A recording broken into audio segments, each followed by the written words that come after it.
la forêt d'Arambert.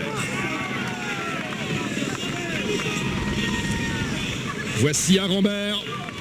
Regardez cette foule considérable. Les 5 étoiles, je vous l'ai dit tout à l'heure, 2400 mètres de long en ligne droite.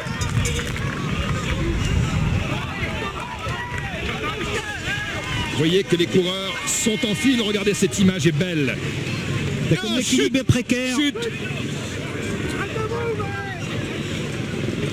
Ah, c'est Philippe Gaumont. Ah, c'est Philippe Gaumont qui est tombé. Ça fait mal. Oh, c'est pas vrai. Quel scoumoun pour Philippe Gaumont depuis le début de l'année. Et en plus, visiblement, il s'est fait mal, Philippe. Oui. Oui, sur le bassin, le fémur droit. 300 mètres de la ligne l'autre jour à Milan-San Remo, il tombe dans le Tour des Flandres, 2 dérailleurs cassés consécutifs dimanche dernier. Aujourd'hui, il tombe dans Arambert alors qu'il avait été omniprésent depuis le début de la course. Ouais, exactement, hein, il a été omniprésent, il est vraiment en très très bonne condition physique. Regardez, j'ai peur, je veux pas. Oh, quelle image. Pas de mauvais augure, mais alors j'ai peur qu'il soit fait très mal là. Hein. C'est triste, vraiment, franchement, c'est triste. Attention, il faudra dégager les voitures parce que Tchmil va arriver là. Oui, vous voyez Philippe qui a été porté sur le bas-côté, vous l'avez vu. Oh oui, oula. Oh là, ah là, là, là, là. Alors on souhaite que, vous savez qu'il y a des moments, surtout lorsqu'il fait froid comme ça, si on tombe sur un pavé qui sort un peu plus que les autres, on se fait très mal, mais en réalité il n'y a rien de cassé. Alors j'espère que c'est ça pour lui. On espère surtout qu'il n'y a rien de cassé parce que Philippe marche très très fort en ce moment. Ah ouais, vraiment. Ce serait vraiment, oh là là, ça va mal pour Florent Brard également. Qu'est-ce qu'il lutte. Ah, c'est... Schmid est à 1,25. Il était à 1,32 tout à l'heure, 1,38 même. Dans ce groupe, rappelons-le, un Museo, Knaven, Peters, Rennstein, Nice, De Klerk, Matan, Pierce, Weisman, Von Bonn, Sorensen, Incapi, Brard, Dirksen, Sevoit, tout ça sous la pluie. Regardez si ça tombe. Ah, les conditions sont véritablement terribles. Toujours cette tranchée d'Arambert qui n'en finit pas pour les coureurs.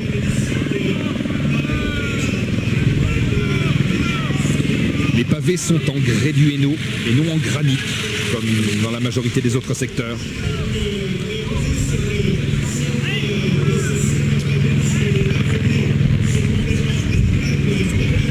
Rappelons que pour l'instant, l'information principale de ce franchissement de la tranchée d'Arambert, l'information principale est la chute de Philippe Gaumont. Philippe Gaumont que vous avez vu tout à l'heure, hein, qui a été porté sur le bas-côté de la route. Je pense que Thierry pourra tout à l'heure nous donner des informations alors que nous sommes là avec Sven Nys, champion du monde espoir de cyclocross. Georgine Capi, là, regardez. Georgine Capi qui repart, qui a eu un incident et qui vient de repartir. Peters de chez Domo, ce doit être ouf. Regardez, Capi en bas, il a de la... Qui est là, qui est seul. Il n'arrive pas à remonter sur le milieu du pavé. Ils font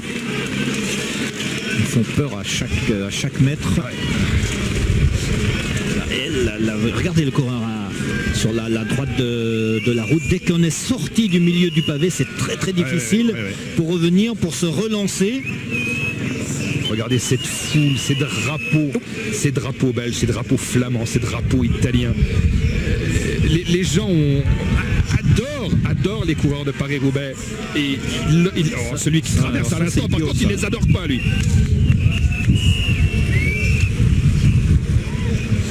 Sur ces pavés, il faut essayer de rouler le plus vite possible, parce que les vibrations sont moins importantes, mais il faut rouler vite, il faut être très très adroit en même temps.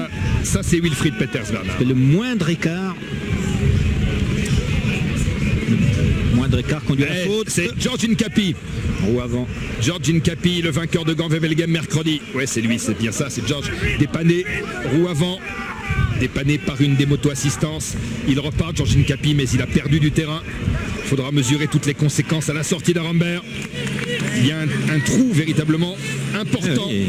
Thierry Adam, je pense que Thierry, vous êtes positionné à la sortie, Thierry. Hein. Thierry ? Oui, Jean-René, nous arrivons sur la sortie, il y a tellement de monde que l'on a beaucoup de mal à approcher des coureurs, donc difficile pour l'instant de vous dire, on va laisser les coureurs arriver sur la route et puis derrière, on va reprendre notre rythme. Bien sûr, bien sûr. Ce groupe de tête qui était extrêmement fourni. Stéphane Weisman de la Télécom, l'un des hommes à battre aujourd'hui. Derrière lui, Léo Van Bonn. Regardez, ils sont méconnaissables. Impressionnant. Ces images sont prenantes, vraiment. C'est vraiment...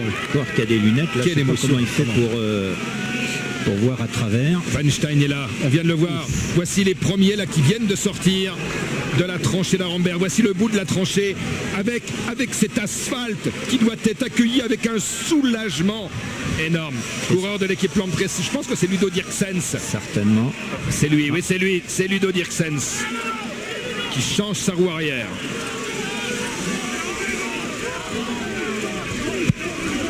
Ah, les images. Et toujours ces changements, malheureusement, avec les voitures neutres. Oui. Donc avec des roues qu'il faut préparer pour chaque vélo de chaque équipe différente.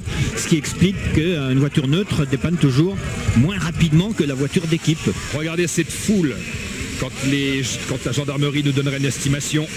Alors que voici André Hitchmill, le combat solitaire d'André Hitchmill. Tout à l'heure, il était à 1,29.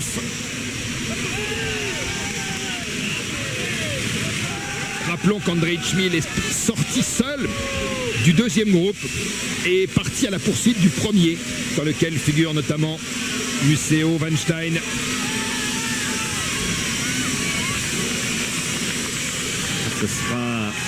Ce serait très beau, mais ce sera difficile pour André Hitchmill. Engager une poursuite en solitaire derrière un groupe ou une équipe contre 4 coureurs. Regardez, ce sera extrêmement difficile. Toujours la tranchée d'Arenberg, l'un des sommets de Paris-Roubaix. Voici le groupe des poursuivants. On aperçoit Andrea Taffi, on aperçoit Franco Ballerini. Il m'a semblé reconnaître Peter Van Petegem également dans ce groupe. Il doit y avoir également avec eux peut-être Davide Cassani. Nous sommes dans la tranchée d'Arenberg. Et tout à l'heure, alors qu'il était l'un des hommes forts du groupe de tête, il y a eu cette chute terrible de Philippe Gaumont. Je pense que nous aurons assez rapidement des informations concernant l'état de santé de Philippe qui semblait souffrir de la jambe droite alors qu'il était dans le groupe de tête avec Museo, avec Weinstein, avec Incapi, avec Sorensen ou encore avec Florent Brard, le jeune français. Ici, sous vos yeux, le groupe de poursuite qui était tout à l'heure à 1 minute 40 dans lequel il y a notamment Andrea Taffi. Toujours ces images impressionnantes et cette foule. Nous aurons ce soir, alors regardez la difficulté de relancer pour ce coureur de la Cofidis. La difficulté aussi pour les coureurs de se dépasser les uns les autres. Ouais. Il y a une toute petite bande où on peut passer. Ballerini. On a vu Franco Ballerini, il est loin Franco Ballerini. Wilfried Peters. Wilfried Peters qui doit se retrouver seul en tête. D'après l'indication qui nous est donnée, Wilfried Peters qui est un des grands spécialistes de Paris-Roubaix. 3e en 98, 6e en 99, 11e l'année dernière.